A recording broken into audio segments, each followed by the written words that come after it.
The New York Times chief film critics, Manala Dargis and A.O. Scott, share their favorite pictures of the year. In March, the producer-director Brett Ratner said that the website Rotten Tomatoes was the worst thing we have in today's movie culture, directly blaming it for the destruction of our business. It isn't common practice for industry influencers to go after critics, but sometimes desperation wins out. That perhaps also explains why in August, Harvey Weinstein wrote a column in Deadline flagging his much-delayed, soon-to-be flop, Tulip Fever, admitting that writing this article is probably akin to putting a target on my back. In early October, M.R. Weinstein was accused by several women of sexual harassment and assault. In November, M.R. Ratner was facing serious allegations about sexual harassment and misconduct, and it was evident that these two power brokers had been living in a very different world, almost a parallel universe, really with very different concerns, rules, and ethics than many of us. The charges against them and the allegations leveled against other influential men in the entertainment industry and outside it are the cultural story of 2017. They will remain the story for some time. Perhaps that's why I'm especially grateful for this year's good and great movies. Filmmakers make movies despite often crushing odds, and some make movies while also struggling against entrenched prejudices.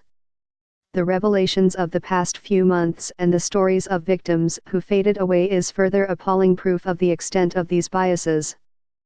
That there are so many outstanding movies each year despite those odds and those biases can feel like a miracle. This year all the plenty feels like a bomb. Here are my top 10 favorite movies, all of which received a theatrical release or soon will.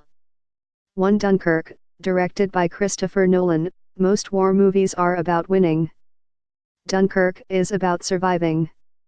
With peerless craft and technique, M.R. Nolan puts you in the air, on the sea and on the ground during a World War II rescue mission and, once the rescue is over, makes it harrowingly clear that the fight goes on. 2. Ex Libris, the New York Public Library. Frederick Wiseman, in his wonderful, expansive and wholly absorbing documentary, M.R. Wiseman goes deep into the New York Public Library, down grand and humble halls, and past open and seeking faces for a portrait of a cultural and social institution that is democracy incarnate. 3. Faces Places, Agnes Varda and Jr., in this glorious, vividly personal work, M.S. Varda both wanders through France and into the past alongside the visual artist Jr., meeting new friends and seeking out old. M.S. Varda is often described as one of the greatest female directors alive, which is true. She is also one of greatest. 4. The Florida Project, Sean Baker. M.R.